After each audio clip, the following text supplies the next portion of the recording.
Hello बच्चों, ज्ञानदीप में आपका स्वागत है। आज हम डॉक्टर मुत्तुलक्ष्मी रेड्डी का क्वेश्चन आंसर करेंगे। तो चलिए मौखिक पे चलते हैं।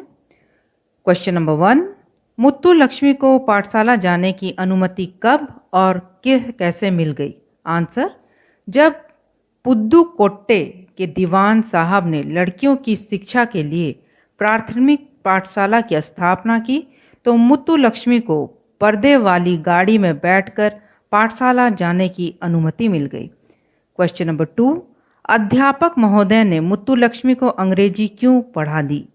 आंसर, अध्यापक महोदय ने मुत्तुलक्ष्मी की प्रतिभा को पहचाना और अपने शिष्य को फर्स्ट स्टैंडर्ड तक अंग्रेजी पढ़ा दी।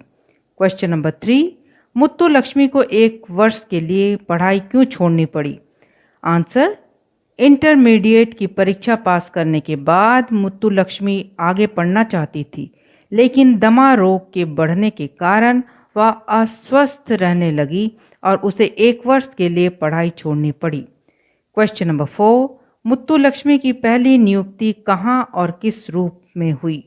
आंसर, मुत्तुलक्ष्मी की पहली नियुक्ति मद्रास में इग्मोर के महिला एवं बाल रोग अस्पताल में सर्जन के रूप में हुई। लिखित। क्वेश्चन नंबर 1, मुत्तुलक्ष्मी के पिता के विचार कैसे थे? उन्होंने अपनी पुत्री को आगे पढ़ने के लिए क्यों प्रेरित किया? आंसर, मुत्तुलक्ष्मी के पिता दृढ़ चरित्र, अनुशासन प्रिय होने के साथ ही स्वतंत्र विचारों के व्यक्ति थे।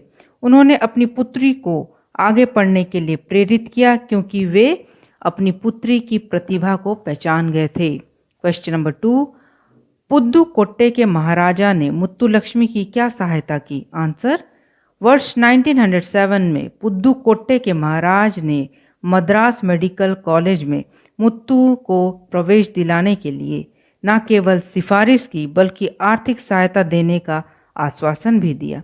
क्वेश्चन नंबर 3, समाज सुधार के कार्य करते समय मुत्तुलक्ष्मी ने किस बुराई का उन्मूलन करवाया?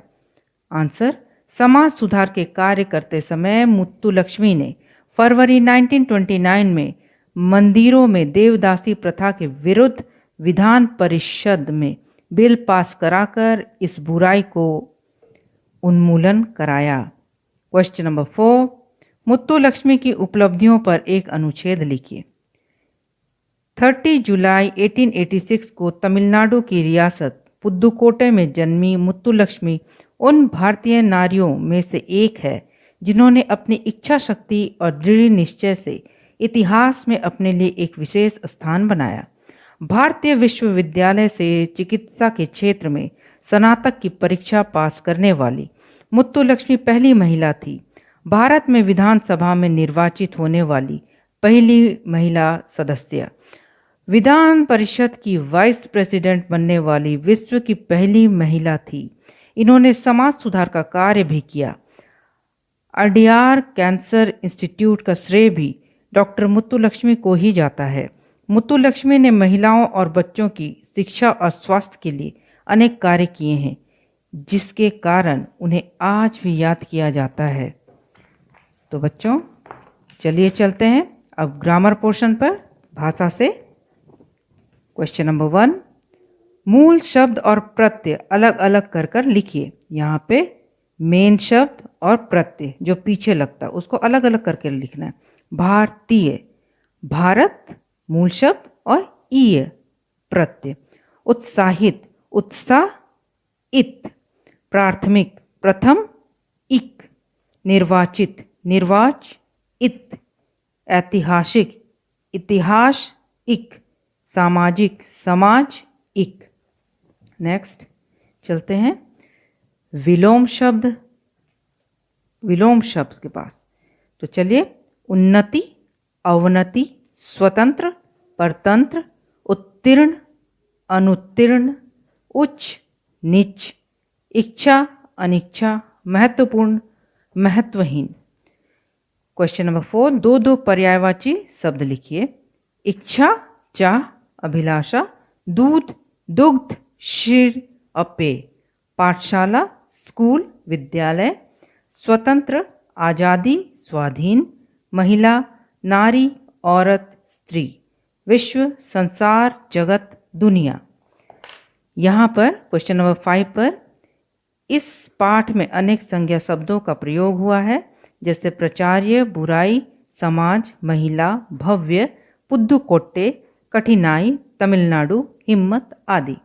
इन सब को आपको संज्ञा के 3 रूप में बांटना है, जैसे व्यक्तिवाचक संज्ञा, जातिवाचक संज्ञा और भाववाचक संज्ञा। तो चलिए, व्यक्तिवाचक संज्ञा कौन कौन सा है? व्यक्तिवाचक संज्ञा है भव्य, तमिलनाडु, पुद्दुकोट्टे। और जातिवाचक संज्ञा है प्रचार्य, समाज और महिला। भाववाचक संज्ञा है बुराई, कठिनाई और हिम्मत। Next question number 6। इसमें जिस शब्द द्वारा संज्ञा या सर्वनाम की विशेषताएं बताई जाती हैं उसे विशेषण कहते हैं, और जिसकी विशेषता बताई जाती है उसे विशेष्य कहते हैं। हम जहाँ संज्ञा और सर्वनाम की विशेषता बताते हैं उसे विशेषण कहते हैं, और विशेषण की जो विशेषता बताते हैं उसे विशेष्य कहते हैं। विशेषण जो है वो 4 प्रकार के होते हैं: गुणवाचक विशेषण, संख्यावाचक विशेषण, परिमाणवाचक विशेषण, सर्वनामिक विशेषण। तो गुणवाचक विशेषण जिससे हमें गुण और दोष का पता चलता है उसे गुणवाचक विशेषण कहते हैं, जैसे सफ़ेद फूल। और संख्यावाचक विशेषण जिससे हमको संख्या का पता चलता है, जैसे 200, 200 आदमी, कुछ मात्रा, मतलब कितना क्वांटिटी कितना है, ऐसे हमको पता चलता है, संख्या का पता चलता है, उसे संख्यावाचक विशेषण कहते हैं, जैसे 200 आदमी, कुछ छात्र।